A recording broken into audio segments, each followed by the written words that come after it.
Tell you why the Jags might be in a position to move down and actually do better than they would if they didn't. I'll tell you how and why in just a second here on Locked On Jaguars. You are Locked On Jaguars, your daily Jacksonville Jaguars podcast, part of the Locked On Podcast Network, your team every day.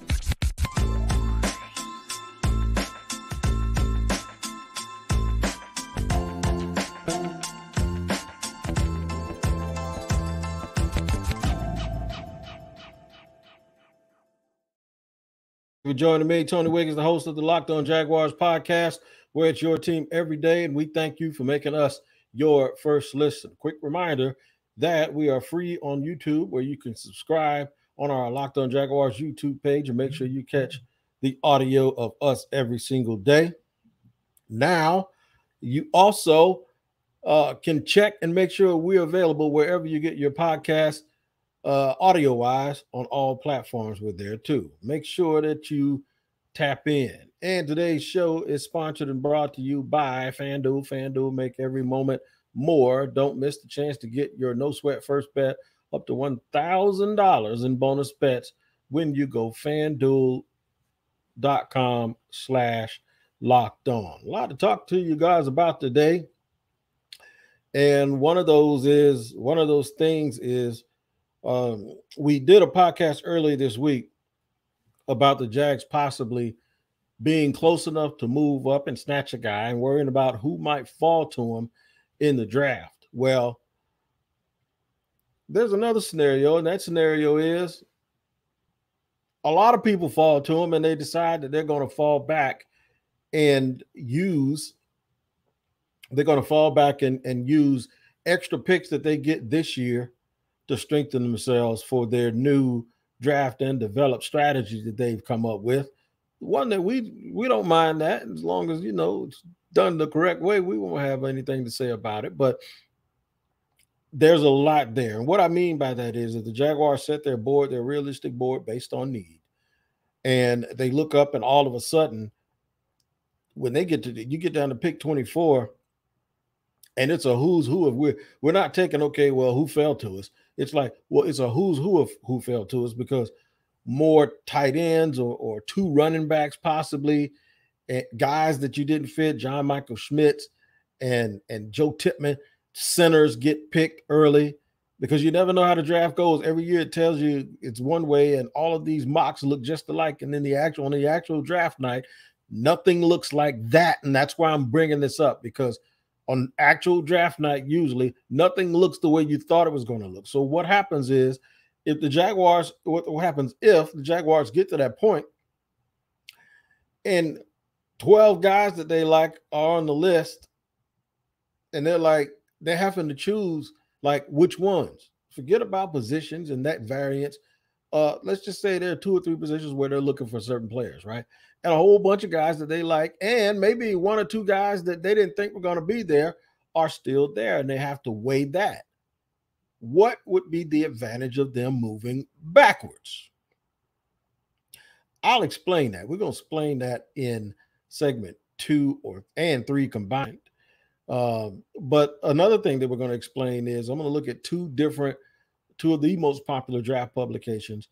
And what we're going to do is we're going to look at the players that they have between 24 and 56.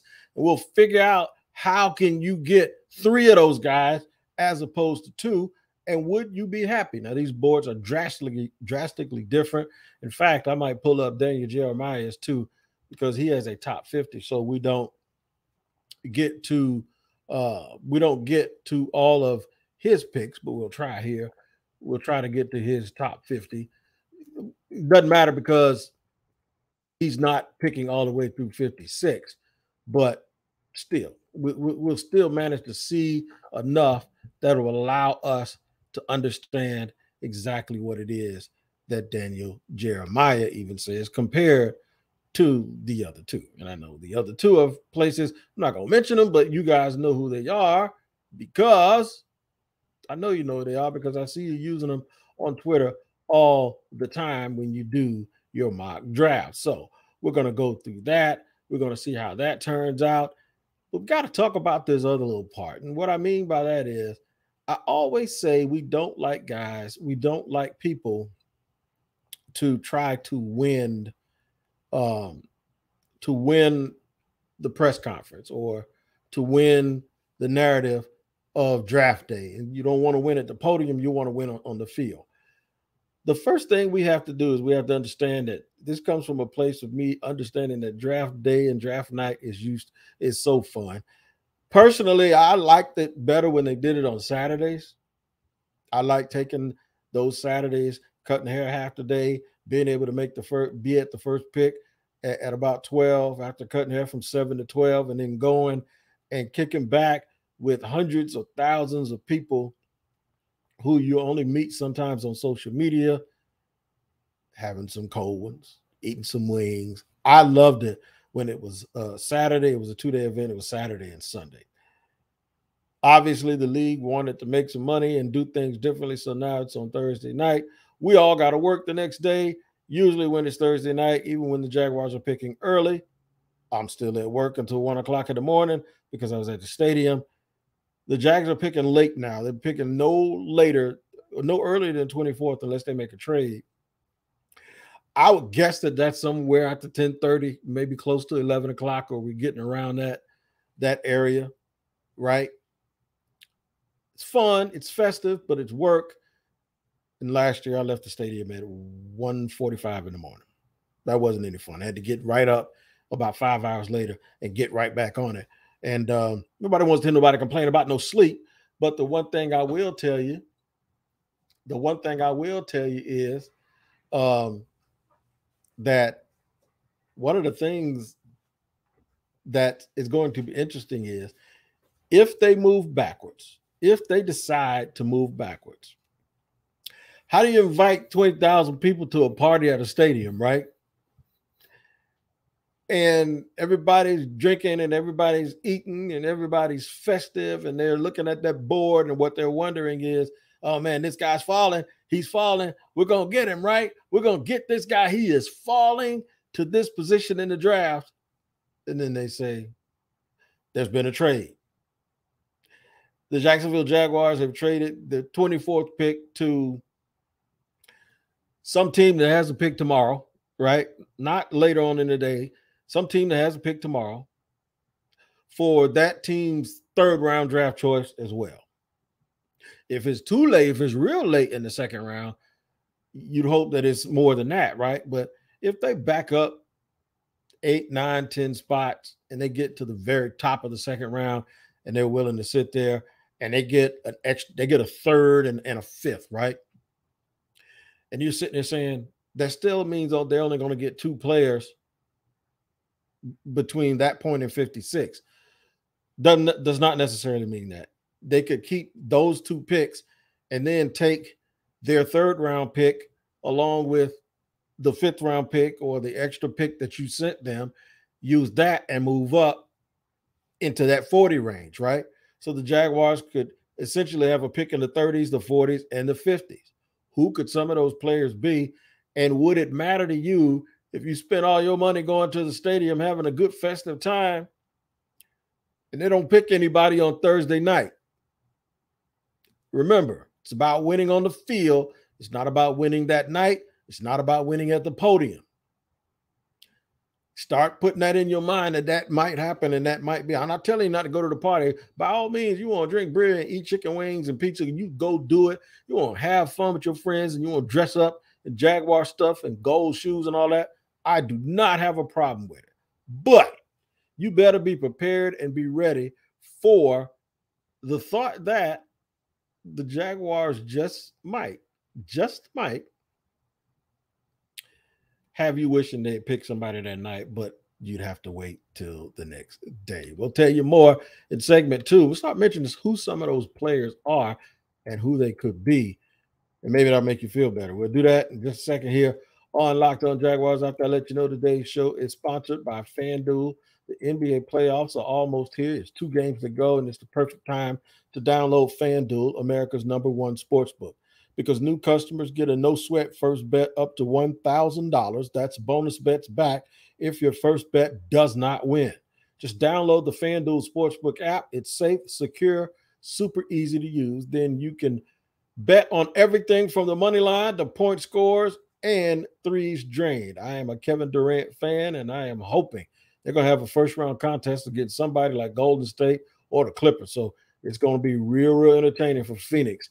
And I want you guys to make sure that you tap in with FanDuel. Plus, FanDuel even lets you combine your bets for a chance at bigger payouts with a same-game parlay. So don't miss the chance to get your no-sweat first bet up to $1,000 in bonus bets when you go FanDuel.com/locked on. That's FanDuel.com/locked on to learn more. Make every moment more with FanDuel, an official sports betting partner of the NBA. And I'm your official host of the Locked On Jaguars podcast. My name is Tony Wiggins, and we thank you for making us your first listen and appreciate you very, very much. We were talking the draft. We were talking about players and about the prospects of Jacksonville not making a selection on that Thursday night, right? I saw something very, very interesting. And what that was people keep devaluing linebackers. Well, somebody put it up. I think it was Matt Miller from ESPN. They put up a chart of all the first-round linebackers selected in like the last 10 years. It's a who's who of, well, why did they do that, right? So the Jaguars were the latest team to do it. They did it last year with Devin Lloyd. And I still believe in his athleticism. I just wonder what the plan is and how they're going to use Devin Lloyd. And that's more of a team-building issue than it is a Devin Lloyd issue. But he slipped in the draft. The Jags came up to get him. And you have to wonder and ask yourself, why did he slip? And did other people notice that he wasn't worthy to be taken up there? And so why did Jacksonville do it, right? That's one thing. The other thing is you don't have to draft someone just because you have to pick. You can always move back and get more for those draft choices. So the honey spot that I'm talking about is between 33 and 56.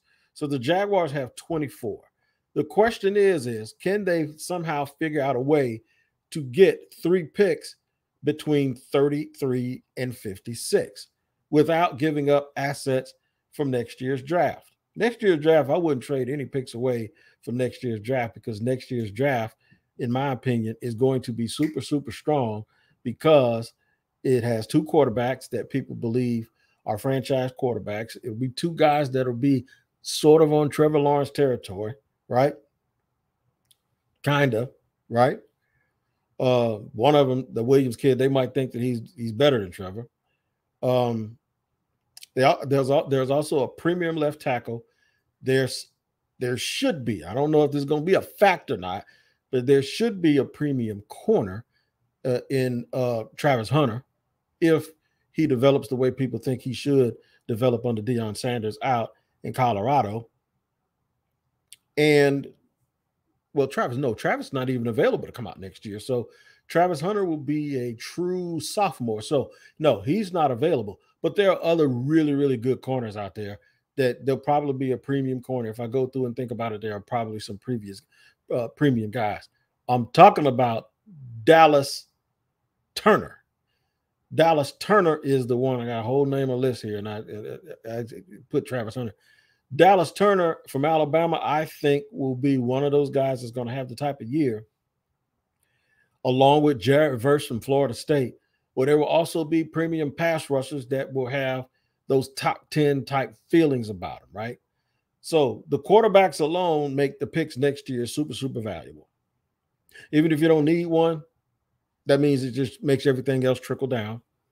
And it's extremely valuable to have a first-round pick in a round that has 2 franchise quarterbacks, possibly 2 franchise edge rushers, a franchise corner, and just, advanced scouting is very, very important because you have to know that those picks hold more weight. If you can move back this year and not request anything from next year, you're probably going to get what you asked for this year because nobody wants to give up picks from next year because those picks are worth more currency. So if we look up right now, I'm going to look up on one of the top 150 prospect boards. In fact, let me look first at Daniel Jeremiah, right? Just for sakes, I'm going to tell you who the 24th ranked player is on Daniel Jeremiah's board. It's Derek Hall, a guy that I liked a lot early. And what I was doing is I was actually mocking Derek Hall to the Jaguars in the second round.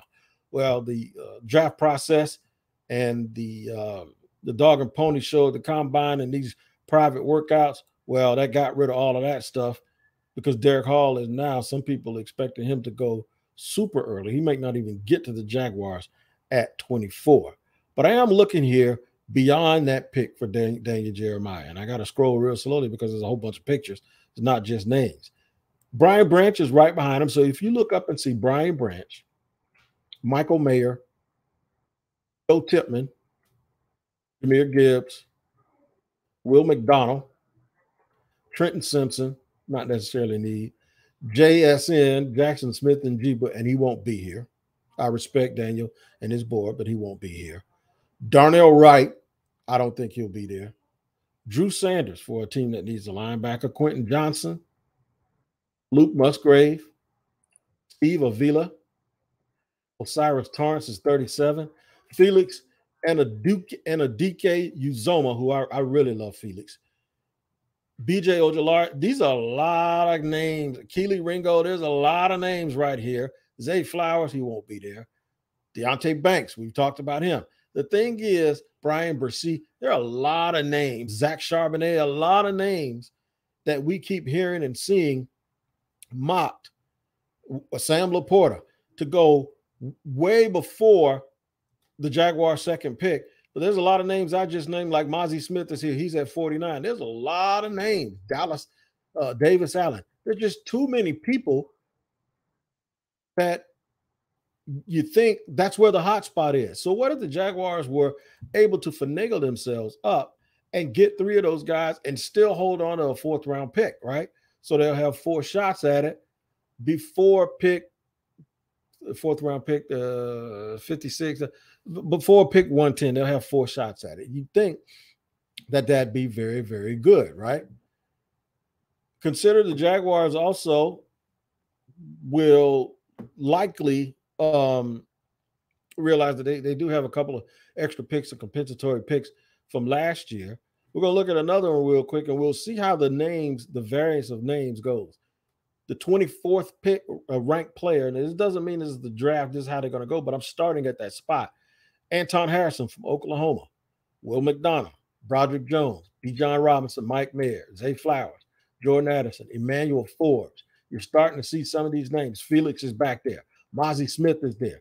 BJ at the top. DeJuan Jones is at the top. Osiris Torrance is still at the very top at number 36. So the thing is if the Jaguars ended up with any of those players, most of those players I just mentioned, at 24, you'd be happy.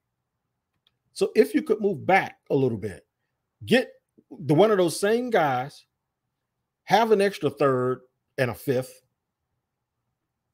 take an extra third and a fifth, well, take your third and a fifth, and one of those thirds and a fifth, and come back up and get right back in the middle of the meat of the second round and have 2 picks, let's just say between 36 and 56. I think with the names that I've just mentioned, that makes the Jaguars, that's prime. I was talking to Peter Bukowski, who the prospects of in this trade with the Jets, Bukowski, who's with Locked On Sports Today and with Locked On Packers. We were talking about the Packers possibly getting 2 second-rounders from the Jets, like 42 and 43, while the Packers already own 45 instead of getting that first-round pick.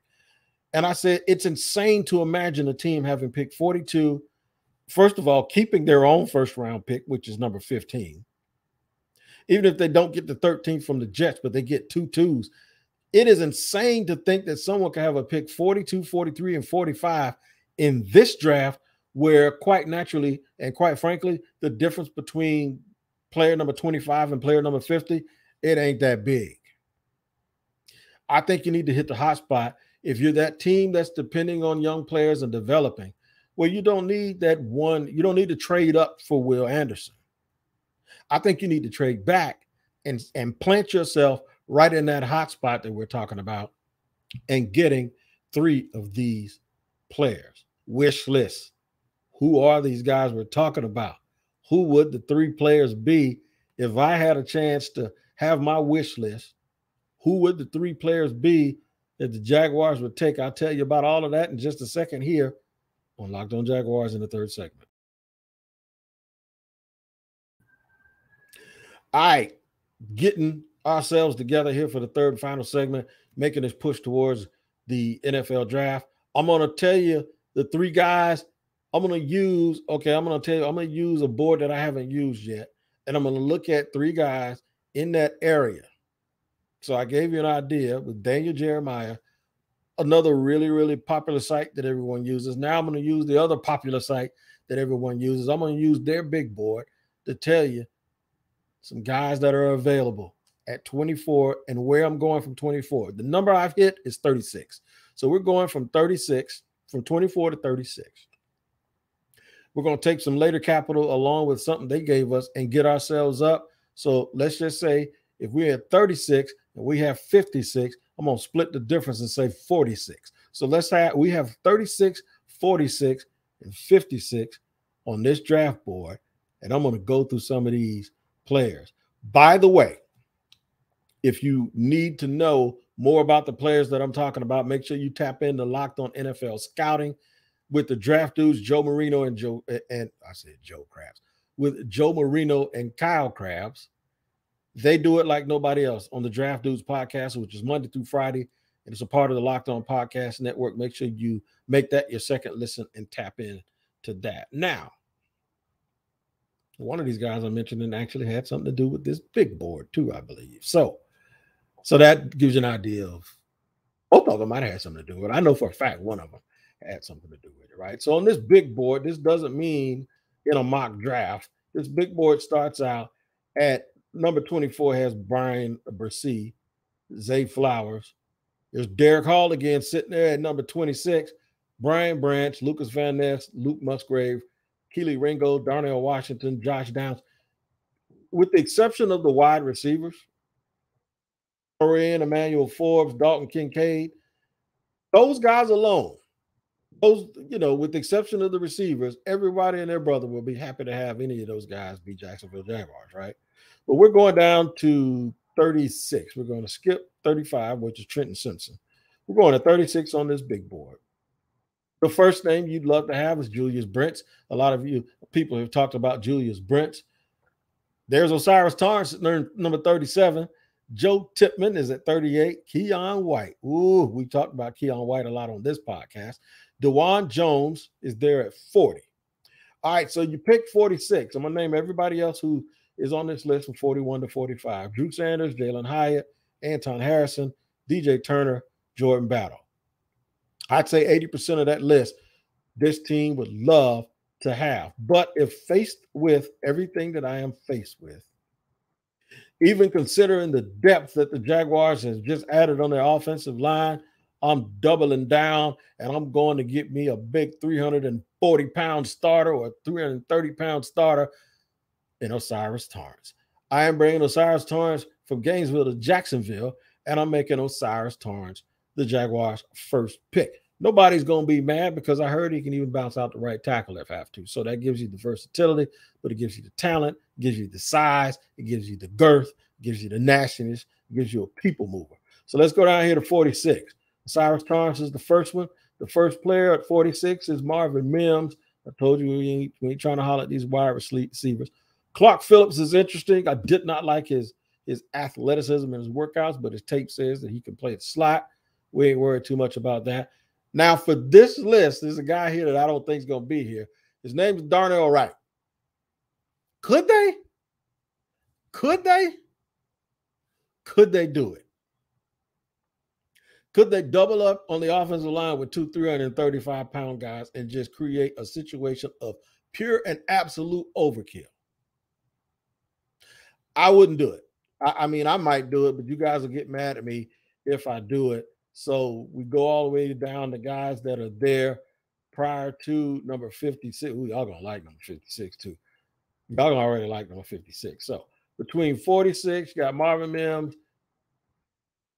Clark Phillips, Darnell Wright. I tell you what, let me look beyond 56 because I might take the 56 guy and then end up with the player that I want. And nope, yep, I can. Okay, so at 56, I'm going to take someone on this draft that's all the way down at 65. I'm going to take Deonte Banks. Now you got your corner who can play a little slot until he gets to go out to where he's supposed to be going next year. Deonte Banks will come off this board. If they end up with, wait a minute, I got another pick, and I'm going to go ahead and tell you who that pick's going to be. It's the person that's actually 56 on this big board, and that's B.J. Ojulari. I want to know this. If the Jaguars trade back and end up with Osiris Torrance, Deonte Banks, and B.J. Ojulari, how would you feel? I know you get mad because you did all of that stuff and you hung out with your friends and they told you to go home and the team didn't improve. But imagine if they got a starting left guard, an edge that they can bring along and put in on passing downs, who probably needs a little bit of time to be a backup or just to be a spot guy to give them that extra pass rusher when you move Trayvon inside. But then to come away with Deonte Banks, the corner, to have all of that, how would you feel? Like I said, this is an exercise because, of course, the draft doesn't go this way because big boards vary. But this is what will happen if they have a chance to move back. So don't get your mind set on them picking somebody the night of the draft. It might not happen. With the way that this board keeps falling, they could very well move back. And I did that live for a reason. I wanted you to actually see what it felt like in real time, as opposed to me having something sketched out. No, I wanted you to see in real time what it was going to be like, because you got to make these decisions really, really, really fast. So I think I like it. I think I like it a lot. You guys seem to like me a lot because the numbers indicate that y'all are watching this podcast every single day, and I appreciate it. Make sure you come back tomorrow, and I'll try to give you the same thing, same consistency. Until then, you guys take care of each other. And thank you for joining me, Tony Wiggins, here on the Locked On Jaguars podcast.